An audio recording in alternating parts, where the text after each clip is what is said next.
Hello, I'm Janet Chandler with the Cullman Tribune, and I'm here to read you a bedtime story tonight. I'll be reading from the Walt Disney classic Storybook. Tonight, I'm going to be reading Lady. There once was a beautiful Cocker Spaniel named Lady. She had long, silky ears and a very ladylike bark. She lived in an elegant house with her human family, Jim Dear and Darling.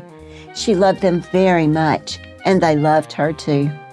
Jim Dear and Darling gave Lady just about everything a dog could want. They set up a cozy bed for her. They brought her plenty of bones. They even used a fancy dish for her supper. Jim Dear and Darling often took Lady to have her fur and nails trimmed. Lady liked to watch in the mirror as the shopkeeper clipped and combed her coat.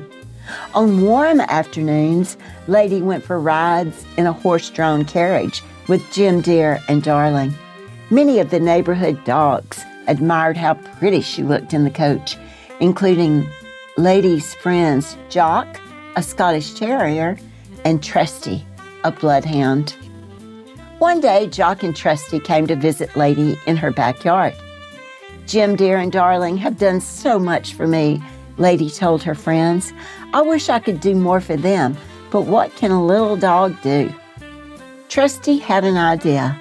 Well, you could carry things for them, he suggested. And bring things to them, Jock added brightly. So Lady learned to catch the newspaper that the paperboy tossed into the yard each morning. Then she brought it to Jim Dear in the kitchen. Sometimes the paper would tear as Lady squeezed it through her doggy door, but Jim Dear never minded. He always patted her on the head and exclaimed, "Good lady, good dog." Lady was very pleased. Soon, a baby boy came to live with Lady and her family, and everything seemed to change.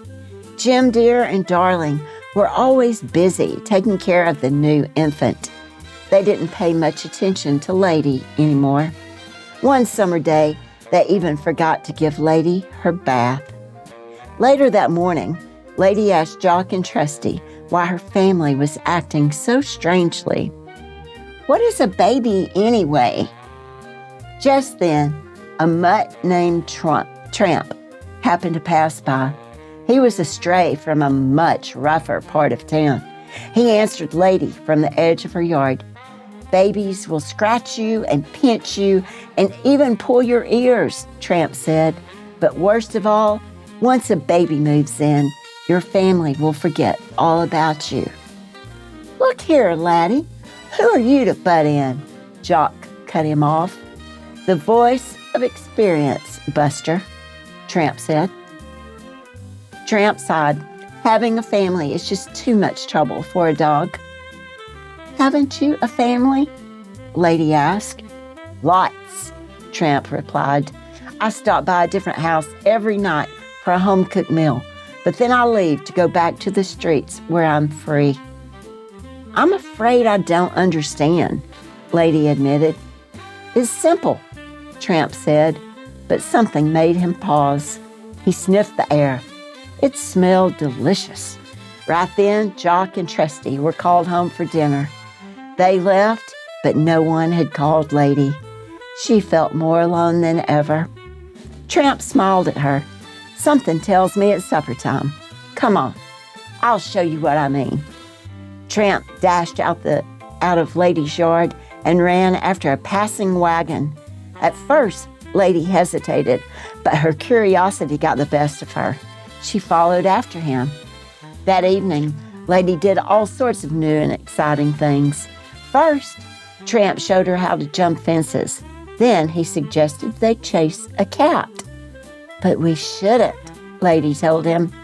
"I know, that's what makes it fun," Tramp said. But Lady just stood there. She was puzzled. "Aw, come on, kid," Tramp said. "We won't hurt the cat, will we?" she asked. "Hurt him? No," Tramp promised. "We'll just stir him up a bit." And that's just what they did. Later that night, Tramp took Lady to his favorite Italian restaurant, Tony's. Lady ate spaghetti and meatballs for the first time. After dinner, they went for a walk in the park. Lady was really starting to like Tramp, and he was becoming fond of her too.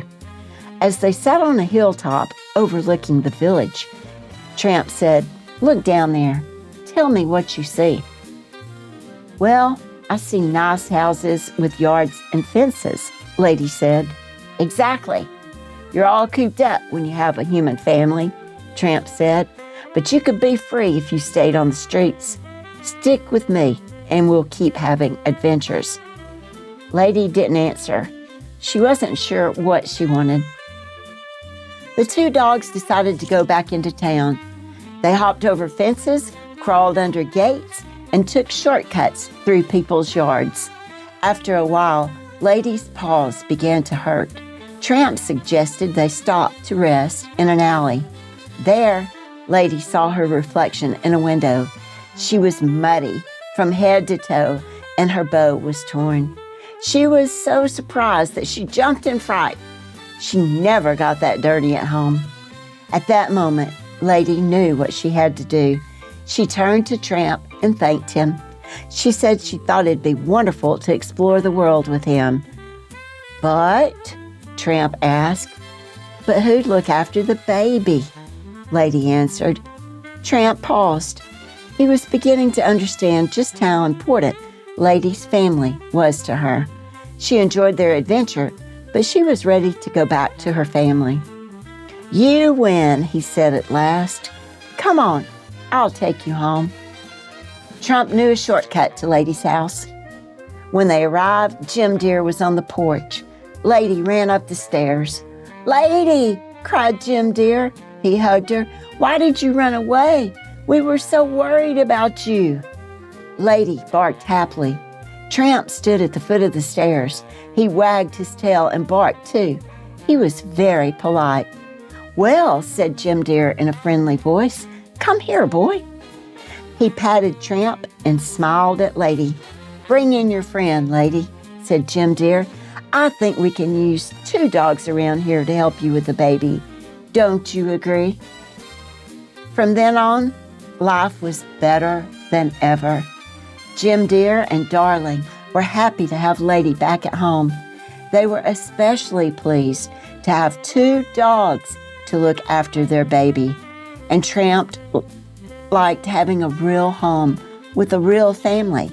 He didn't even mind bath days too much. But Lady was probably happiest of all. She knew that Jim Deer and Darling loved her, and she was glad to have Tramp by her side. The end. Good night. Sweet dreams.